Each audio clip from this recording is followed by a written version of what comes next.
This is Steve Robbins. Welcome to the Get It Done Guys, quick and dirty tips to work less and do more.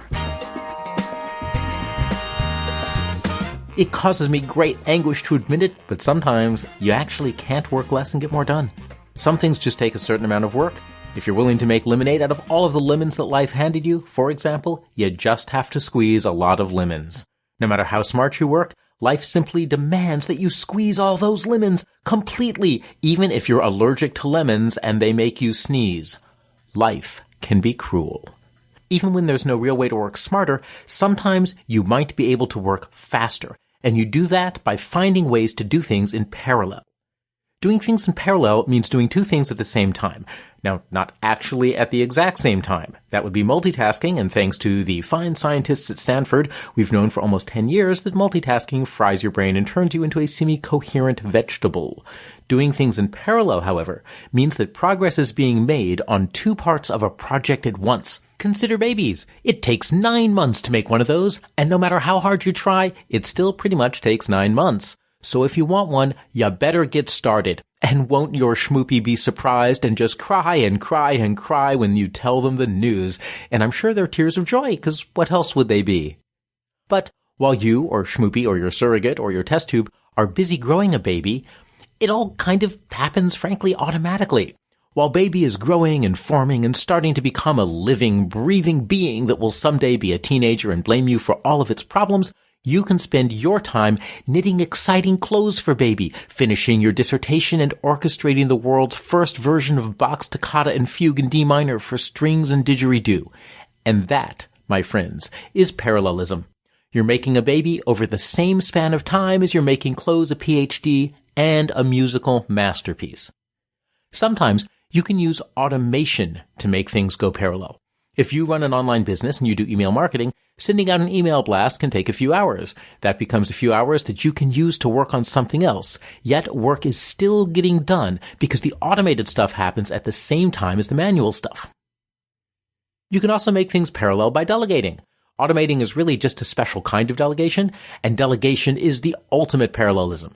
When you find part of a task that can be done by someone else, delegate it to them. And then while they're working, you can do other things. The Wicked Witch of the West was an expert at delegating. She had an entire army of flying monkeys, and she knew how to use them.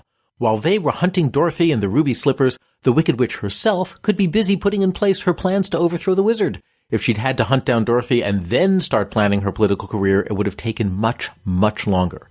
If you need to prepare for a presentation, if you have minions, you can make great use of parallelism. Give your minions a rough sketch of the slides that you need and instructions for how to finish those slides. And of course, let them know that if they don't finish them, they will be covered in honey and chained in the flying monkey feeding pens. While your minions are working so very, very hard to finish the slides, you can be rehearsing your presentation in the mirror and admiring how wonderful you look in your unique Naugahyde outfit.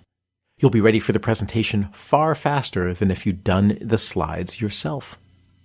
You can also make things parallel by waiting for others. You can find opportunities for parallelism anytime that you'll have to wait for other people. When you're making focaccia from scratch, for example, you know in advance that at some point you'll have to wait for the yeast to do its job and make the dough rise. And then you can start preparing your toppings while the yeast is doing its job. If you sequenced the bread making and the topping preparation, you'll be in the kitchen forever, and you'd smell like yeast. Instead, use parallelism. Product manager Chris is launching a new line of autonomous killer drone kits for tots. It's a very American toy. Chris knows the graphic design department takes a week to design packaging. Getting realistic-looking shades of red is always so tricky. So, Chris finds work that doesn't require the graphic design department and schedules that to be happening while the designers are busily hunting down the perfect reference shade of red. Now, find parallelism in your daily life. It's your turn to find a way to apply this. Choose a major multi-day or multi-week project that you have on your plate and list the major subtasks that have to get done in order for that project to be completed. Next, look explicitly for chances to work in parallel. Can some tasks be automated? Can some tasks be delegated? Do some tasks naturally include waiting for other people? When you found your parallel opportunities, work them into your schedule. And do that by starting the parallel tasks together so that your machine, your minions, or your colleagues can be working away at the same time as you are.